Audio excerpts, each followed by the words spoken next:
Hello दोस्तों, नमस्कार। आज मैं आपको अंडरवर्ल्ड की दुश्मनी की सबसे बड़ी कहानी सुनाने वाला हूं। तो चैनल पर न्यू हो तो फटाक से चैनल सब्सक्राइब करो और बिना टाइम वेस्ट किए हम कहानी को करते हैं शुरू। तो दोस्तों, एक दिन था, नॉर्मल दिन जैसा था, और वो जिसका कत्ल होने वाला था वो एक होटल का मालिक था।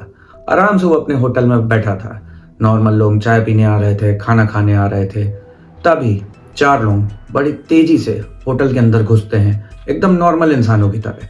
और होटल के अंदर घुसते ही जैसे ही वो अपनी शर्ट से गन निकालते हैं, होटल का मालिक जैसे ही कुछ समझ पाता, उससे पहले ही वो सारे राउंड उसके ऊपर फायर कर देते हैं। लगभग 22 से 25 राउंड गोलियां चलती हैं और वो लोग गोलियां चलाकर बहुत आराम से एकदम नॉर्मल इंसानों की तरह वापस होटल से चले जाते हैं। उस इंसान को बचाने की बहुत कोशिश की जाती है, हॉस्पिटल ले जाया जाता है, लेकिन ब्लीडिंग इतनी ज़्यादा हो चुकी थी कि वो बच नहीं पाता है। ये इंसान था इस्माइल हसीना पारकर, जो कि दाऊद की सबसे छोटी बहन हसीना पारकर का हस्बैंड था, यानी कि दाऊद का जीजा था।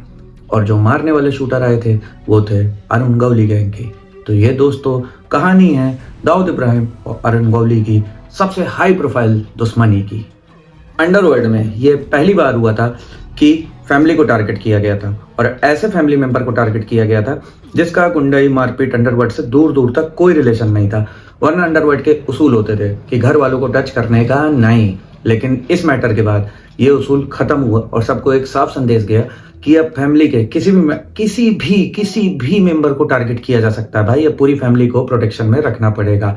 दाऊद तब तक दुबई जा चुका था और ये बहुत प्लान्ड तरीके से उसने किया था, क्योंकि दुबई में उसे कोई दिक्कत नहीं थी, है ना। सेफली रहता था, सिक्योरिटी में रहता था, और वहां से जो चाहता था इंडिया में करवा देता था। जो उसके दुश्मन होते थे या तो अपने शार्प शूटर से मरवा देता था, है ना, और या उसके ही जो पाले हुए गुंडे जब ज्यादा बड़े बनने लगते थे, जैसे माया डोलस, तो पुलिस को उनकी लोकेशन देके उनका एनकाउंटर करवा देता था। आराम से राजा की तरह वो दुबई में रहता था, उसे कोई दिक्कत नहीं थी। लेकिन उसे जो चीज एक चैलेंज कर रही थी वो थी BRA gang. B for Babu Resham, R for Rama Nayak, A for Arun Gawli. बस इन लोगों को समझ लो भाइयों, किस्मत ने साथ नहीं दिया, वरना ये गैंग अक्खा मुंबई, पूरे मुंबई पर राज करती। बस थोड़ा सा समय ने साथ नहीं दिया इनका, वरना ये गैंग बहुत पावरफुल होती जा रही थी। और इसमें बहुत ज्यादा, मतलब कि आप समझ लीजिए 600 से 700 से ज्यादा शूटर हो गए थे इनकी गैंग में। इतना मजबूत गैंग होने के बाद भी ये गैंग एकदम से बिखर गया था। बाबू रेशम जो था वो खूंखार टाइप का था, वो हमलों की प्लानिंग करता था। रमन एक थिंक टैंक का काम करता था, कहाँ से हमला करना है, कैसे करना है, कहाँ से जानकारी इकट्ठा करनी है, कहाँ से पैसा आएगा। और अरुण गौली इन दोनों की बात मानता था, इन दोनों की छत्र छाया में था। लेकिन दाऊद के पास छोटा राजन जैसे दिमागी लोग थे जो उसके लिए थिंक टैंक का काम करते थे। जो छोटा राजन ने दिमाग लगवा के बाबू रेशम को लॉकअप में मरवा दिया था और रमा नायक का तो एनकाउंटर करवा दिया था। बचा अरुण गौली। तो और कोई होता यहाँ पे तो डर जाता है कि भाई मैं दाऊद का मुकाबला नहीं कर पाऊंगा, लेकिन उसने उल्टा किया भाई। उसने गैंग को और मजबूत करना शुरू किया, क्योंकि वो पहले एक मिल वर्कर था। तो मिल वर्कर जानते हो बल्क में होते हैं, एक मिल में कितने वर्कर होते हैं, 2000, 3000, 4000।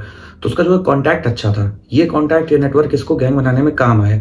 उसने सारे अनएम्प्लॉयड मिल वर्कर को अपनी गैंग में जोड़ना शुरू किया, जिसकी वजह से उसकी गैंग में लोग बहुत ज्यादा हो गए। उसको गैंग बढ़ाने में समय नहीं लगा। और उसके पास बहुत ज्यादा कुछ खास लोग थे, जैसे सदा पावले था, जैसे मामा मामा कहते थे, एक मूवी में दिखाया गया है, सत्या मूवी में, है ना। वकील भी जो उस मूवी में दिखाया गया वो सच में था, वो अरुण गौली के लिए ही काम करता था। तो 2-3 लोग थे, और इसके पास सारे मराठी शूटर्स थे, और इसके 2 शूटर्स थे जो बहुत फेमस थे। दोनों क्रिश्चियन थे, गोवा से आए हुए थे। उनके बारे में किसी और वीडियो में बात करेंगे। वो बहुत अपने खूंखारपन के लिए फेमस थे। तो जब दाऊद अपना दुबई चला गया था, तो यहाँ पे मुंबई में उसके कुछ आदमी थे जो उसके लिए पैसा कलेक्ट करके हवाला वगैरह से भिजवा देते थे। तो गौली गैंग को पैसा चाहिए था, क्योंकि लोग तो मिल गए थे, हथियार भी ठीक ठाक थे, हथियार और खरीदने थे, और पैसा चाहिए होता है ना विनायक भाई। जब तक आप अपने शूटरों को पेमेंट नहीं करोगे, रखोगे नहीं, तो कोई काम कैसे करेगा। तो इसने सोचा दाऊद के पैसों का नेटवर्क तोड़ते हैं। तो जो दाऊद का इंडिया में काम संभाल रहा था वो सतीश राजे नाम का एक व्यक्ति था। वो अंडरवर्ल्ड का बहुत पुराना खिलाड़ी था। वही दाऊद के लिए पैसों का कलेक्शन वगैरह करके फाइनेंशियल मैनेजमेंट देखता था। तो गौली ने आदेश किया अपने लोगों को कि सतीश राजे बहुत उछल रहा है, इसको उड़ाते हैं सबसे पहले। सतीश राजे भी कहीं ना कहीं जान चुका था कि दाऊद अब यहाँ मुंबई में तो है नहीं, तो मेरी सिक्योरिटी थोड़ा तो कमजोर है ही।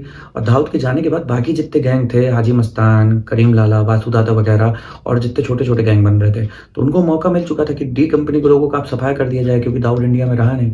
तो सतीश राजे वैसे भी सबकी हिट लिस्ट में था। उसे पता था कि मैं मतलब एक ना एक दिन तो पेला जाऊंगा ही, है ना। तो वो वैसे भी अपनी सिक्योरिटी थोड़ा टाइट करके चलता था। अगली कहानी आगे की अब अगले वीडियो में मिलेगी। प्लीज चैनल सब्सक्राइब कर लो यार, आप लोगों के लिए ही तो कहानी बनाता हूँ। Thank you.